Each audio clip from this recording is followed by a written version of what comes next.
kita nak unboxing Blind Box. Tapi sebelum kita unboxing Blind Box, korang kenalah like, subscribe, komen tau. Kita ada beli Blind Box dekat kedai apa? Mr. D. Lotus. Dekat Lotus.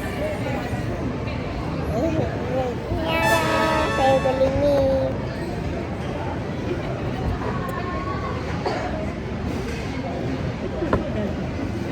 Ada dua.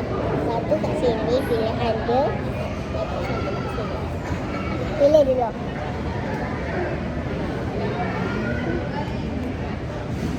Saya nak pick.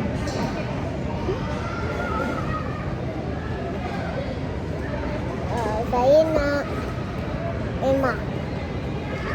Emma purple. Kak Lang pun Emma. Pilih. Ambil lah cepat. Saya kenal pun ni siapa ni? Apa? Dia sebenarnya apa ni? Rabbit lah. Bukannya kartun popular pun. Saya ada tu.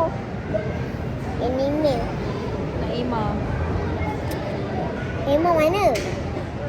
Emma merah bukan Emma. Ada dua Emma. Emma merah. Oh, dia nak ni. Emma pink. Emma ungu. Betul lah ungu. Oh, dah lah. Kita dapat tahu mana. Ataupun secret. Secret tu apa nama dia? Jun. Jun. Tengok ke Jun. Jun ni. Nak rekod kau pun malu. Tangan tu konteng. Dia nak keluarkan Jun. Jom.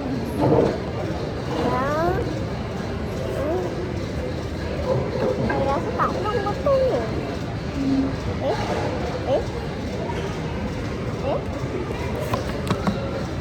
Hai, apa ni?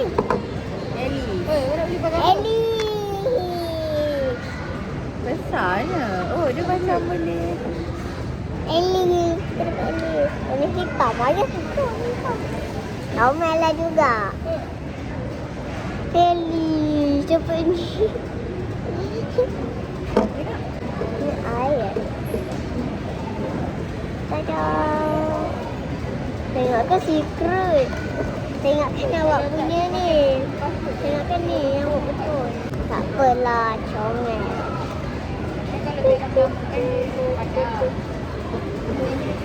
Okay, sampai situ je lah video kali ni. Kalau korang suka tengok video ni, korang kena like, subscribe, komen tau. Bye-bye.